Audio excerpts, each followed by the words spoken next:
वैसे तो मेरी रंगत बिल्कुल साफ सुथरी और गोरी चिट्टी थी। नए नक्श भी बड़े तीखे थे, लेकिन मैं दुबली पतली बहुत थी। बचपन से ही मुझे लड़कों के साथ खेलने कूदने का बड़ा शौक था। अक्सर मैं गली मोहल्ले में लड़कों के साथ ही खेलते हुए नज़र आती थी।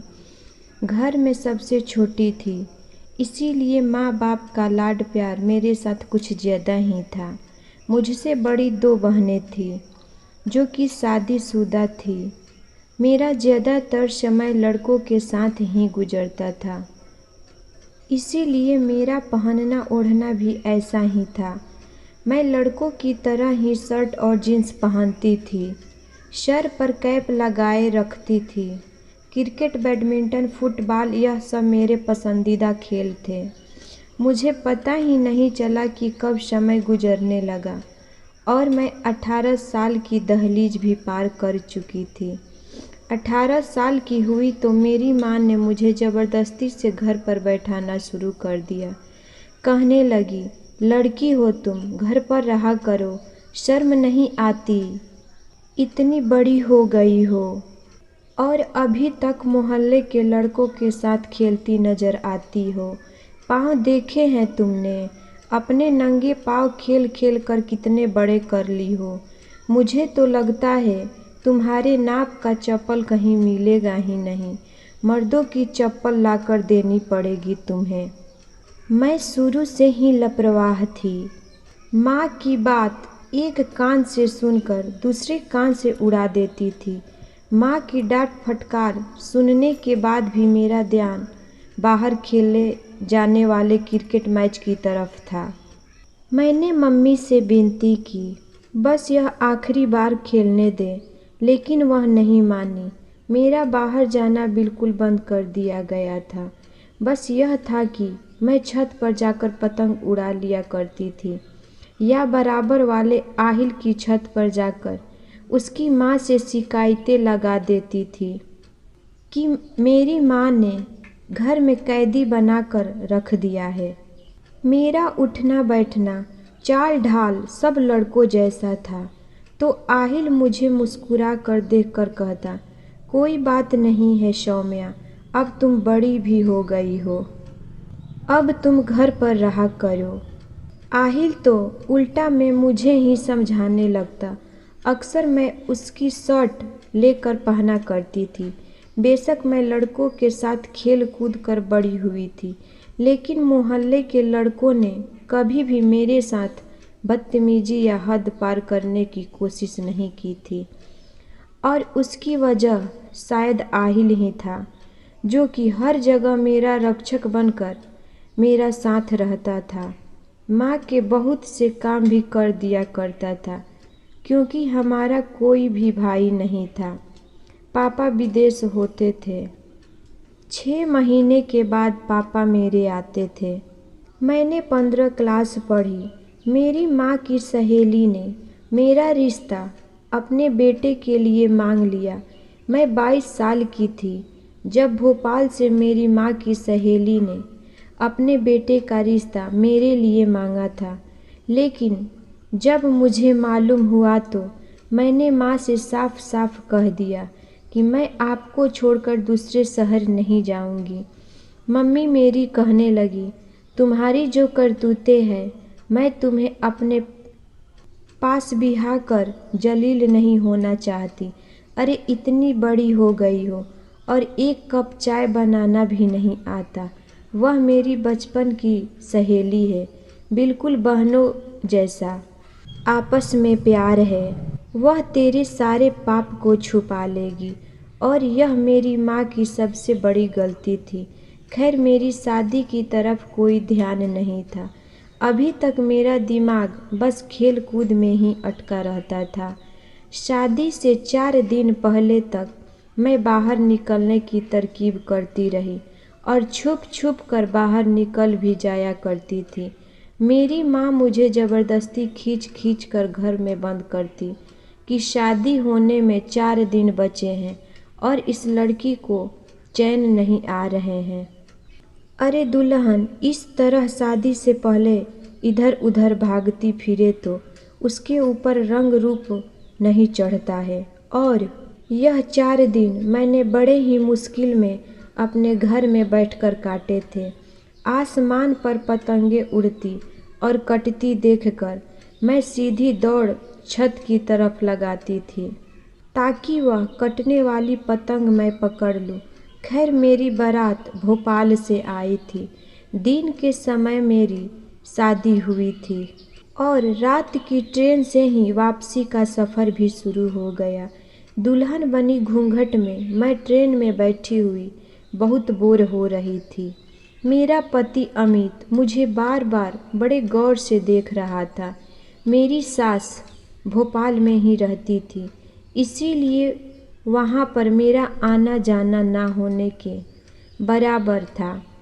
4-6 साल के बाद मम्मी की यह सहेली हमारे घर मिलने आती थी। हफ्ता 12 दिन में रहकर वापस चली जाती थी। इसीलिए मुझे ना तो अपने सास के घर का माहौल के बारे में कुछ पता था, ना ही अपने पति अमित के बारे में। बेशक मेरा सारा बचपन लड़कों के साथ खेल कूद कर ही गुजरा था, लेकिन जिन नज़रों से अमित मुझे देख रहा था और जो उलझन मुझे उसकी नज़रों में महसूस हो रही थी, कभी उन लड़कों से नहीं हुई थी जिनके साथ मैं बचपन में खेलती चली आ रही थी। वह मेरे सामने वाली बर्थ पर बैठ गया था। एक तो पहली बार मैं ट्रेन का सफ़र कर रही थी और फिर वह भी इस भारी भरकम दुल्हन के जोड़े में। मैंने तो आज तक सूट सलवार भी नहीं ढंग से पहना था, हमेशा जीन्स शर्ट ही पहना करती थी या फिर लोअर टी शर्ट में घूमती रहती थी। इस वक्त इस दुल्हन के भारी लहंगे में सख्त उलझन महसूस हो रही थी। बड़ी मुश्किल से मैं 17 से 18 घंटे का सफ़र अपने इस भारी लहंगे के साथ किया था। रात को सोने से पहले मैं जेवर जरूर उतार दिए थे। भोपाल पहुंचने के बाद मेरी सास ने अपने मोहल्ले की एक लड़की को दोबारा बुलाया, मेकअप ठीक से करवाया था। मैं थकान से और नींद से बेहाल थी, क्योंकि ट्रेन में मुझे ठीक से नींद नहीं आई थी। मैं हमेशा नींद की बड़ी पक्की थी। जब भी मुझे नींद आती थी मैं चाहकर भी खुद को जगा नहीं पाती थी। इसीलिए अपने पति के कमरे में आने का इंतज़ार भी मैं नहीं किया था। तकिए पर सर रख कर मैं सो गई थी। न जाने रात के किस समय मेरी आँख खुली थी। मैंने देखा अमित सोफे पर तकिया रख कर सो रहा था। यह देखकर मुझे बड़ी शर्मिंदगी सी हुई थी। मुझे उसका इंतज़ार करना चाहिए था। खैर मैंने घड़ी पर नज़र दौड़ाई तो रात के 4:30 बज रहे थे। मुझे बहुत भूख लग रही थी। जब से मैं आई थी बस नाश्ता करके सास ने मुझे कमरे में बैठा दिया था और मैं कमरे में आते ही लेट कर सो गई। मैं उठकर कमरे से बाहर जाना चाहती थी ताकि अपने खाने पीने का कुछ जुगाड़ लगा सकूं, लेकिन जैसे ही मैंने बेड से नीचे पाँव रखे, न जाने नीचे क्या था कि मेरा पाँव से टकरा हो गया और मैं गिरते गिरते बची थी। लेकिन मेरे मुंह से एक चीख निकल गई थी और मैं जल्दी ही संभल भी गई थी। गिरने से तो बच गई थी, लेकिन चीख की आवाज़ सुनकर अमित की आंख जरूर खुल गई थी। मुझे जागते देखकर वह मुस्कुराता हुआ उठकर मेरे पास आ गया। अपना तकिया भी बेड पर रख दिया। उसका बचपन में मेरे घर आना जाना था, लेकिन अब अमित मेरे लिए बिल्कुल अनजान था। वह मेरे पास आकर बैठ गया, कहने लगा, हो गई तुम्हारी नींद पूरी? कितना जगाया मैंने तुम्हें, लेकिन तुम थी कि जागने का नाम ही नहीं ले रही थी। तुम तो सारे घोड़े बेचकर ऐसा सोई थी कि उठने का नाम ही नहीं लिया। मैंने कहा, सॉरी, शायद सफ़र की वजह से बहुत थक गई थी, इसीलिए मुझे पता ही नहीं चला कि कब आँख लग गई। कहने लगा, हाँ, मैंने तुम्हें जगाने की कोशिश की थी, लेकिन तुम्हें नींद आ रही थी। तुमने साफ कह दिया कि मुझे सोने दो। उसने गहरा सांस लेते हुए मुझे कनखियों से देखा। मुझे तो ऐसा कुछ भी याद नहीं था, लेकिन ऐसा मुमकिन भी था, क्योंकि गहरी नींद में जब मम्मी मुझे उठाती थी तो मैं उन्हें भी ऐसा ही कहती थी। उस वक्त तो मुझे काफ़ी शर्मिंदगी सी महसूस हो रही थी। मैं अभी यही सोच रही थी कि कैसे अमित से यह कहूँ कि मुझे भूख लग रही है। तभी उसने मेरा हाथ थाम लिया, कहने लगा, बेशक हमारी माँ का आपस में आना जाना था और मिलना जुलना था, लेकिन मैं तुम्हें पहली बार देख रहा हूँ। मेरी माँ ने जब मुझे तुम्हारे लिए पूछा तो मैंने अपना फैसला माँ पर छोड़ दिया था, लेकिन फिर यह सोचने लगा, पता नहीं तुम कैसी होगी, लेकिन तुम खूबसूरत हो। मुझे अपनी माँ के फैसले पर कोई भी नाराज़ नहीं है, बल्कि मैं बहुत खुश हूँ कि मेरी माँ ने इतनी खूबसूरत लड़की मेरे लिए चुनी है। यह कहकर उसने साइड टेबल पर दरा से अंगूठी निकाली और मेरी अंगुली में पहना दी। कुछ देर तक वह मेरी तारीफ़ें करता रहा। मेरे लिए सब कुछ नया नया और बहुत ही अनोखा था, क्योंकि अब तक जिन लड़कों के साथ खेला करती थी वह मुझे लड़का ही समझा करते थे, कभी मुझे ऐसी बातें नहीं करते थे। इसीलिए अमित के मुंह से अपनी तारीफ सुनकर मुझे अच्छा लग रहा था। उसका मेरे चेहरे को छूना, मदहोश शब्दों में बात करना, सब कुछ दिल फरेब सा लग रहा था कि अचानक से वह मेरे हाथ देखकर चुप सा हो गया। कहने लगा, तुम्हारे हाथ इतने मोटे और बड़े से क्यों हैं? लड़कियों के हाथों जैसे खूबसूरत क्यों नहीं है? उसने मेरे हाथों को छोड़ दिया। कहने लगा, मुझे लड़कियों में मर्दाना झलक बिल्कुल अच्छी नहीं लगती। मैंने अपने हाथ गौर से देखे। शायद मुझे लड़कियों की तारीफ, नाखून बढ़ाने का शौक तो नहीं था, ना ही अपने हाथों की केयर करने की मुझे कोई परवाह थी। इसीलिए मेरे हाथ बड़ा रुख और हर वक्त लड़कों वाले खेल मोटे मोटे से हो गए थे। वह बेड से उठकर अलमारी के पास चला गया। अलमारी खोलकर उसने एक ब्लैक कलर का ड्रेस मुझे थमा दिया। कहने लगा, जाओ इसे पहन कर आओ। मैं खुद भी इन भारी कपड़ों से तंग आ चुकी थी, इसीलिए शुक्र किया कि, लेकिन जैसे ही वॉशरूम में जाकर उन कपड़ों को देखा तो नेट की बहुत ही बारीक सी नाइटी थी, लेकिन मैंने शर्माते हुए वह पहन ली थी। उसे पहनते हुए मैं बेहद नर्वस हुई थी। मैं कमरे में आई तो सामने ही अमित हाथ में परफ्यूम की बोतल पकड़े खुद पर स्प्रे कर रहा था। मुझे देखकर मुस्कुराता हुआ मेरे पास आ गया, मुझ पर स्प्रे करने लगा। कहने लगा, मुझे इस परफ्यूम की खुशबू बहुत पसंद है। यह कहकर वह मुझे अपने आप से लगाए बेड पर लेटा दिया। मुझसे प्यार भरी बातें करने लगा। उसकी नज़रें मेरे पूरे शरीर पर घूम रही थी और मैं बेहद शर्मा रही थी, क्योंकि ऐसी नज़रों से मेरा पहली बार सामना हो रहा था। कुछ ही देर में उसने मुझे अपनी आगोश में समेट लिया था। उसके हाथ मेरे शरीर के हर हिस्से का सफ़र कर रहे थे, लेकिन एक जगह जाकर उसके हाथ रुक गए थे। फिर अचानक ही वह मुझसे एकदम पीछे हटा था। उसके चेहरे के भाव एकदम से बदले थे। मैं समझ नहीं पा रही थी कि उसे हुआ क्या है। वह फौरन कमरे में बाहर निकल गया।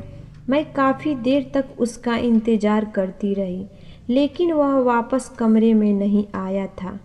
मुझे समझ नहीं आ रहा था कि आखिर उसे हुआ क्या है। अभी कुछ देर पहले तो बहुत खुश था। पता नहीं उसे क्या हुआ था। पूरी रात वह कमरे में नहीं आया था। सुबह मैंने अपने कपड़े बदल लिए, कमरे से बाहर आ गई। मैंने देखा वह बाहर सोफे पर सो रहा था। मुझे हैरत हुई थी कि कमरे की बजाय वह बाहर सोफे पर क्यों सो रहा है। मैं जैसे ही उसके पास आई, वह मुझे देखकर मुंह फेरने लगा और फिर तो जैसे यह सिलसिला ही शुरू हो गया हो। मैं जितना उसके पास जाने की कोशिश करती, वह मुझे उतना दूर भागता था। वजह भी नहीं बताता था।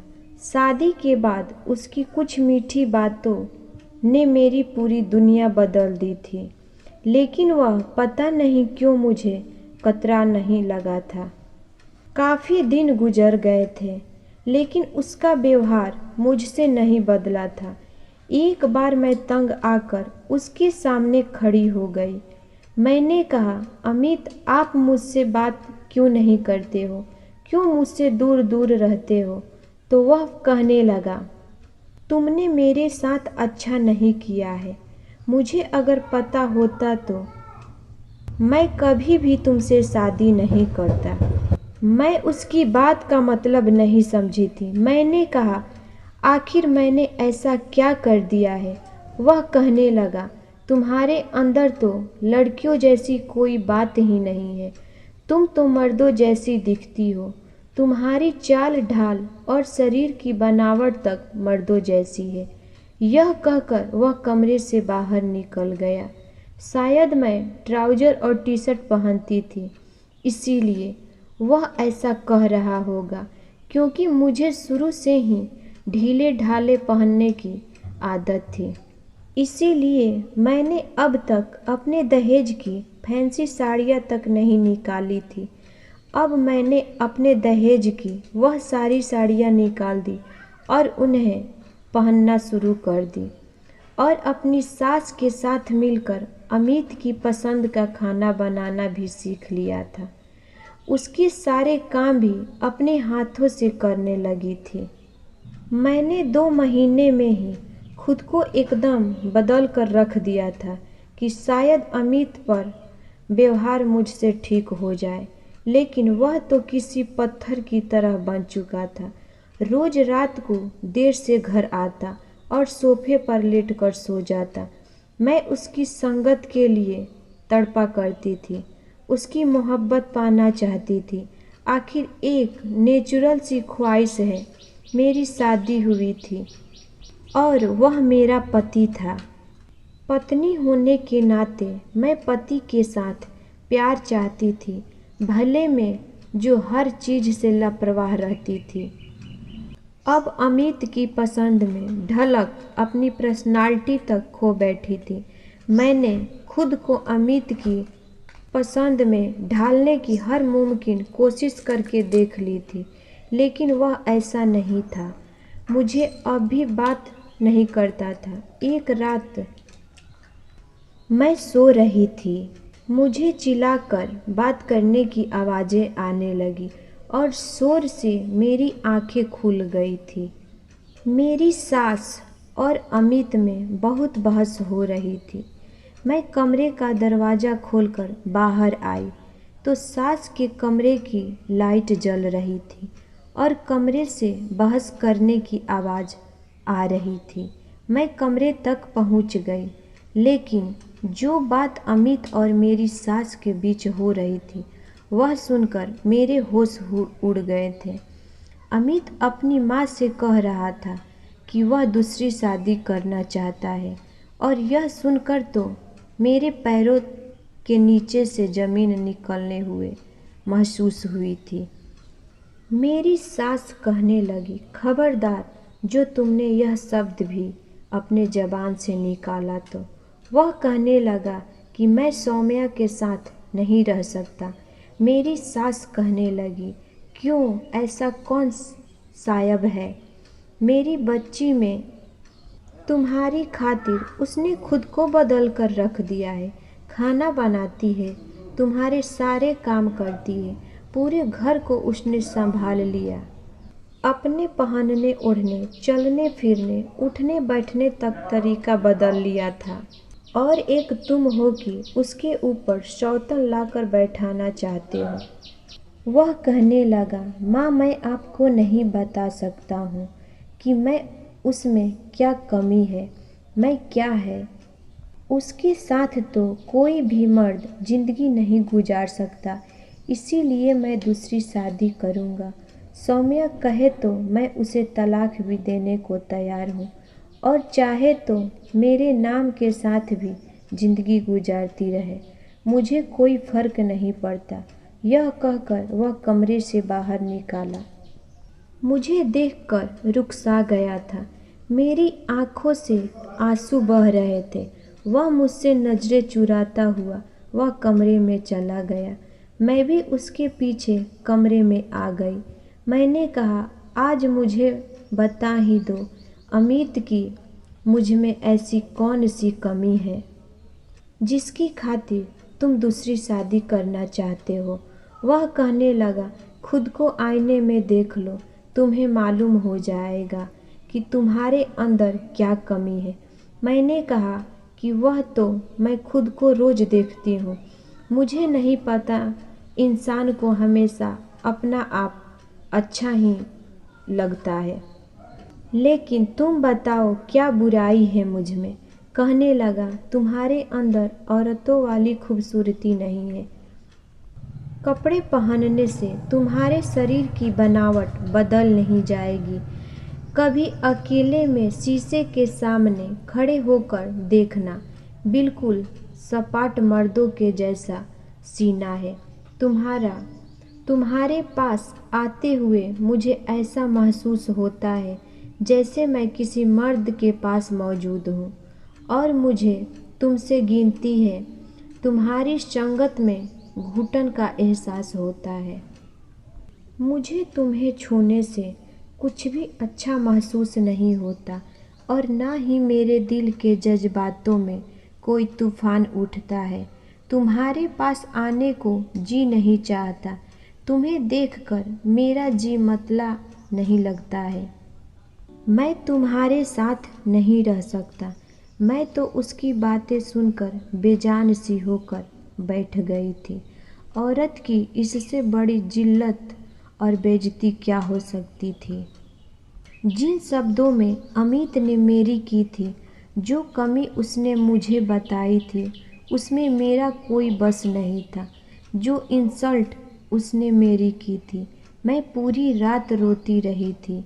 अगले दिन मेरी सास ने मुझे कहा कि जब से तुम्हारी शादी हुई है तुम मायके नहीं गई हो, तुम कुछ दिन के लिए अपनी माँ के घर चली जाओ। मैंने कहा, मम्मी जी, अगर मैं यहाँ से चली गई तो अमित तो दूसरी शादी कर लेंगे। यह सुनकर मेरी सास कहने लगी, मैं उसे समझाऊंगी कि तुम उसका हर काम समय पर करके दे रही हो, इसीलिए उसे तुम्हारी कदर नहीं है। जब तुम यहाँ से नहीं होगी तो वह खुद ही तुम्हारी कमी महसूस करेगा, फिर उसे तुम्हारी कद्र होगी। मुझे अपनी सास की बात ठीक लगी थी। मैं वापस अपनी माँ के घर चली गई। मैं पूरे 6 महीने बाद भोपाल से दिल्ली आई थी। मैं पूरी तरह बदल चुकी थी। जब मैं घर आई तो अपनी माँ के साथ लगकर फूट फूट कर रोने लगी। मेरी माँ समझी कि मैं उनसे दूर रहने की वजह से उदास हूँ, इसीलिए रो रही हूँ। अभी मुझे आए 1 घंटा ही हुआ था कि जब मोहल्ले के सारे लड़के जो मेरी ही उम्र के थे मुझसे मिलने आ गए, लेकिन मैं आज उनसे दूरी बनाकर मिल रही थी क्योंकि मेरी सोच बदल गई थी। उन लड़कों में एक लड़का आहिल ही था। मेरी सबसे ज़्यादा दोस्ती उसी के साथ थी। वह भी मुझसे मिलने आया था। मैं सबसे हंस हंस कर बातें कर रही थी, लेकिन दिल ही दिल में परेशान हो रही थी। मुझे अमित की फिक्र सताई जा रही थी। सब मुझसे बातों में बिजी थे, बस एक आहिल ही था जो चुप था। और एकटक मुझे देखे जा रहा था। जब सब चले गए तो वह मेरे पास आकर बैठ गया। कहने लगा, तुम्हें क्या हुआ है सौम्या, इतनी उदास क्यों है? मैंने कहा, नहीं, मैं तो बहुत खुश हूँ। यह कहते हुए मेरे शब्द ना चाहते हुए भी नम हो गए थे। वह मेरे चेहरे को, मेरी आंखों को बड़े गौर से देख रहा था। कहने लगा, हाँ, नजर आ रही है। मुझे तुम्हारी खुशी, बचपन साथ गुजारा था। हमने एक साथ खेले हैं, साथ हंसे हैं और साथ रोए भी हैं। इसीलिए मुझसे झूठ मत बोलो। अगर तुम्हारे पति ने तुम्हें कुछ कहा है तो बस साहिल जो एक बार इशारा कर दो, फिर देखो साले को कैसे ठीक करता हूँ। उसने अपनी आस्तीन चढ़ाते हुए मुझसे कहा था। मैंने कहा, तमीज से बात करो, तुम्हारे जीजा जी हैं वह। कहने लगा, तुम्हारी आंखों में आंसू लाने वाला जो वजह बनेगा तो उसे छोड़ूंगा नहीं मैं। मैंने कहा, आहिल वह बहुत अच्छा है। अब मैं उसे क्या बताती। मेरी दोस्ती आहिल की बहन साथ बचपन से ही बहुत थी। वह शादीशुदा भी थी। सोचा कि जाकर उसे इस मसले का हल पूछती हूँ, शायद वह मेरी मदद कर दे। अगले दिन मैं आहिल के घर चली गई। आहिल उस समय अपनी पापा के साथ उनकी दुकानों पर जाया करता था। उनकी अपने कपड़े की कई दुकानें मार्केटे में थी और वह अपने पापा के साथ मिलकर उन दुकानों को संभालता था। इसीलिए शाम को ही घर पर लौटता था। मैं दोपहर के समय घर गई थी, क्योंकि अगर आहिल घर पर होता तो मेरे सर पर ही मंडराता रहता। मुझे देखकर आहिल की बहन बहुत खुश हुई थी। मुझसे मेरी शादीशुदा जिंदगी के बारे में पूछने लगी। मैंने उसे यही कहा कि अमित बहुत अच्छा इंसान है और मैं बहुत खुश हूँ। फिर बातों ही बातों में उसे झिझक हुए वह सवाल ही पूछ लिया जो मेरी जिंदगी का सबसे बड़ी प्रॉब्लम बना है। वह मुझसे कहने लगी कि वह मुझे एक लेडी डॉक्टर के पास ले जाएगी जो इस बात का इलाज करती है। मैं यह सुनकर खुश हो गई। मैं चाहती थी बिना किसी से कुछ कहे ही मेरा प्रॉब्लम का हल हो जाए। इसीलिए मैं अगले दिन ही आहिल के बहन के साथ उस डॉक्टर के पास चली गई। उसने मुझे कुछ दवाइयाँ दे दी और अच्छी खुराक खाने के लिए भी कहने लगी। मैं घर वापस आई तो फ़ोन पर मेरी माँ मेरी सास से बात कर रही थी। मैंने माँ से फ़ोन ले लिया और खुद अपनी सास से बात करने लगी। उनसे अमित के बारे में पूछने लगी। वो कहने लगी, मैं रोज़ उससे समझाने की कोशिश कर रही हूँ, लेकिन वह मेरी बात सुनने को तैयार नहीं है। लेकिन तुम चिंता मत करो, मैं उसे मना लूँगी। तुम बस अपनी सेहत का ख्याल रखो। मैं तुम्हें परेशान देखना नहीं चाहती हूँ। मैं बहुत परेशान थी। डॉक्टर ने जो दवाई मुझे दी थी वह मुझे खाना खाने के बाद खानी थी, लेकिन सास से बात करने के बाद जैसी मेरी भूख खत्म हो गई थी। मुझे लगा था मेरे जाने के बाद अमित को मेरी कमी महसूस होगी, वह मुझे याद करता होगा, लेकिन वह तो अभी वैसा ही था। मैंने कुछ ही निवाले खाए और अपनी दवाई खा ली। उसे खाने के बाद मुझे अजीब सी बेचैनी होने लगी थी। सीने में दर्द की टिस उठने लगी। मुझे अपना सीना भारी भारी लगने लगा था। शायद मेरी प्रॉब्लम का हल यही हो। यह सोचकर मैं वह दवा खाने लगी और उसे खाते ही मेरे पसीने छूटने लगे। मुझे घबराहट होने लगती, लेकिन अमित के खातिर मैं यह सब कर रही थी। एक बार मेरे नंबर पर अमित की कॉल आ रही थी। जब से मैं दिल्ली आई थी, अमित की कॉल आज पहली बार आई थी। मैंने फौरन से फ़ोन उठा लिया। मुझे लगा शायद वह मुझे याद कर रहा होगा, इसीलिए उसने फ़ोन किया होगा। लेकिन वह कहने लगा, तुम जो खेल मेरे साथ खेल रही हो, अच्छा नहीं कर रही हो। मेरी माँ मुझे तुम्हारी वजह से ज़्यादा से बेदखल कर रही है। मैं तुम्हें वहीं ले जाकर छोड़ूंगा। पता नहीं तुम जैसी मर्दाना लड़की ने मेरी माँ पर क्या जादू कर दिया है कि उसे सारे जहाँ की खूबियाँ बस तुम्हारे अंदर नज़र आती है। अगर तुम्हें मेरे साथ रहना है तो अपना इलाज करवाओ। मैं तुम्हें बस 18 दिन दे रहा हूँ, वरना तलाक भेज दूँगा। चाहे मेरी माँ मुझे उसके बदले घर से बाहर क्यों ना निकाल दे, लेकिन तुम्हें भी मैं बर्बाद कर दूँगा। यह कहकर उसने फ़ोन बंद कर दिया और मैं यह सुनकर रोने लगी थी। बार बार अमित अमित कह रही थी कि मेरे साथ यह मत करो। जैसे ही फ़ोन बंद करके पलटी तो मेरे पीछे हाथ बांधे आहिल खड़ा था। उसे देखकर मैंने जल्दी से अपने आंसू साफ किए थे। कहने लगा, तुम्हारे पति का फ़ोन था? मैंने कहा, हाँ। कहने लगा, क्या कह रहा था और रो क्यों रही हो? वह इस वक्त काफ़ी सीरियसली में पूछने लगा। मैंने कहा, तुम्हें उससे क्या मतलब है? हर वक्त मेरे सर पर सवार रहते हो और बिन बताए मेरे कमरे में चले आते हो। तुम होते कौन हो मेरे कमरे में इस तरह मेरी बिना अनुमति के आने वाले? जाओ, निकलो बाहर यहाँ से। मैं उसे कुछ भी बताना नहीं चाहती थी, इसीलिए मैंने उसे बड़ी खरी खरी बातें सुना रही थी। मेरा यूँ गुस्सा देखकर मुझे कहने लगा कि तुम छुपा नहीं सकती मुझसे कोई भी बात। मुझे अंदाज़ा है कि तुम्हारे पति का व्यवहार तुम्हारे साथ ठीक नहीं है। मैंने कहा, यह हम पति पत्नी के आपस का मामला है। तुम होते कौन हो पूछने वाले? भगवान के लिए मुझे अकेला छोड़ दो। मैंने उसे धक्का देते हुए कमरे से बाहर निकाल दिया और कमरे का दरवाज़ा बंद कर दिया।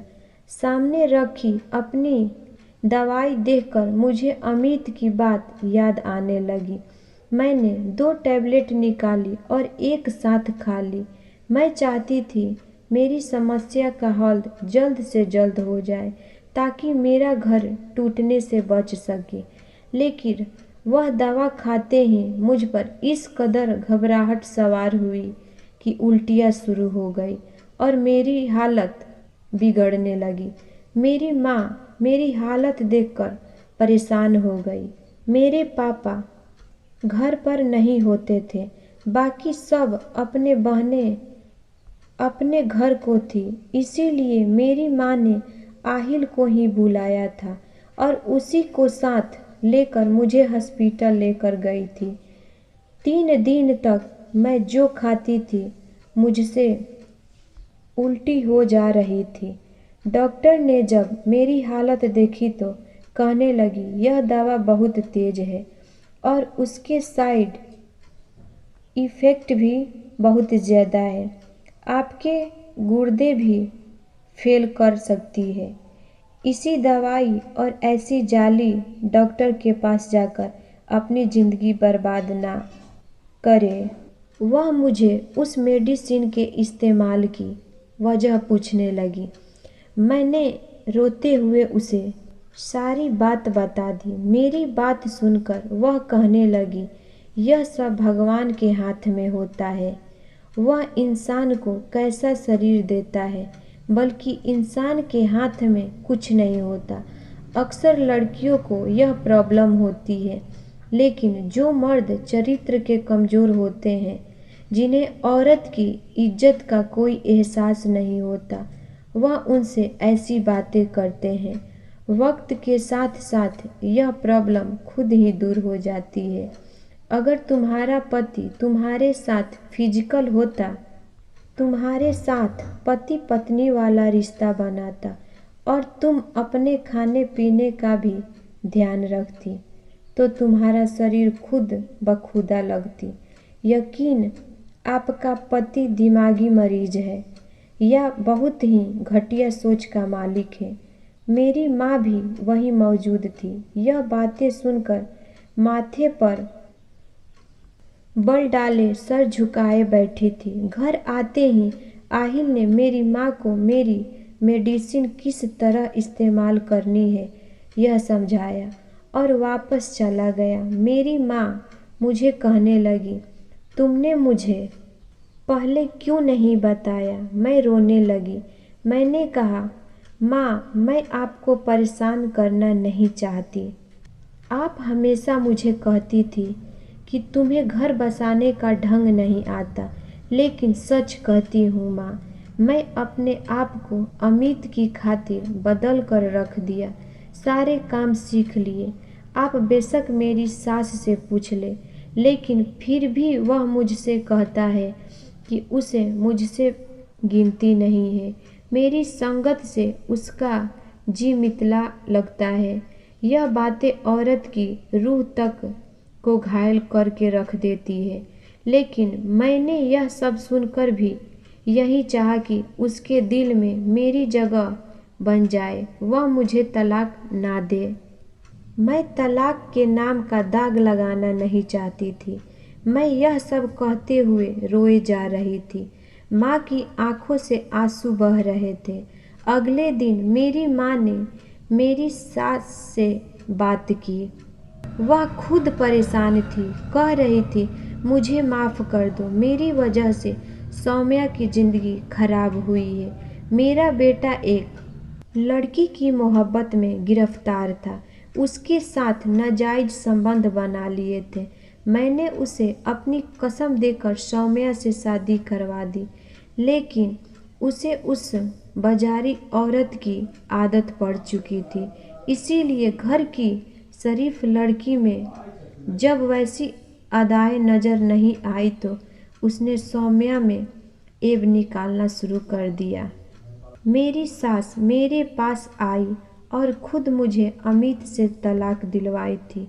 कहने लगी वह मेरी बेटी के काबिल ही नहीं था। लेकिन मर्द जात से मेरा विश्वास उठ गया था।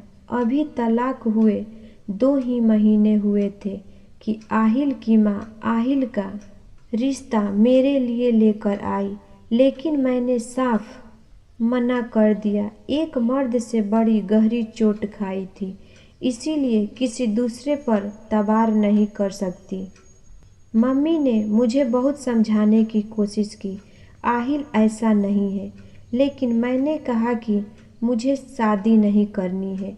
वह लोग मायूस होकर वापस जा चुके थे।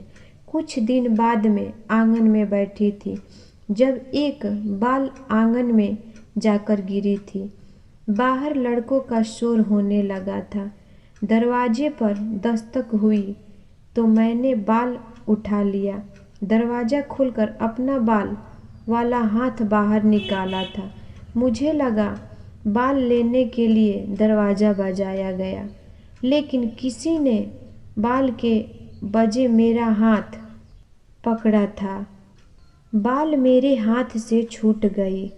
मैंने दरवाज़ा खोलकर देखा तो सामने आहिल खड़ा था। मेरा हाथ उसी ने पकड़ रखा था। वह शायद घर के अंदर आना चाहता था, लेकिन मैंने दरवाज़ा पूरा नहीं खोला था। मैंने कहा, आहिल मेरा हाथ छोड़ो। वह कहने लगा, इनकार क्यों किया तुमने? मैंने कहा, यह मेरी ज़िंदगी है, मेरी मर्जी। वह दरवाजे को ढकेल कर अंदर आ गया। कहने लगा, बुराई क्या है मुझ में? इनकार की वजह बताओ। सौम्या, मैंने कहा मुझे शादी ही नहीं करनी। वह पूछने लगा, क्यों? बहुत मोहब्बत है उस कमीने इंसान से तुम्हें, जो उसकी याद में अपनी ज़िंदगी बर्बाद करना चाहती हो। वह मेरी आंखों में गुस्से से देखते हुए कह रहा था। मैंने कहा, नहीं है मुझे किसी से मोहब्बत, सबसे नफरत है मुझे। समझे मर्दों से ही नफरत हो गई है। अपनी ज़िंदगी में किसी मर्द को शामिल करना ही नहीं चाहती। वह कहने लगा, उस आदमी की वजह से तुम यह झूठ बहाने बना रही हो।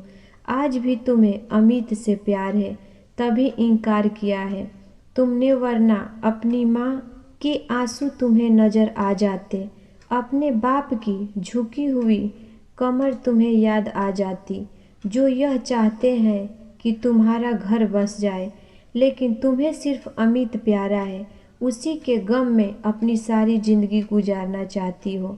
मैंने कहा, मुझे नहीं है अमित से मोहब्बत। क्यों समझ नहीं आता तुम्हें? तो कहने लगा, ठीक है, फिर इस बात का सबूत दो मुझे। मैं इसी रविवार को तुमसे शादी करने आ रहा हूँ।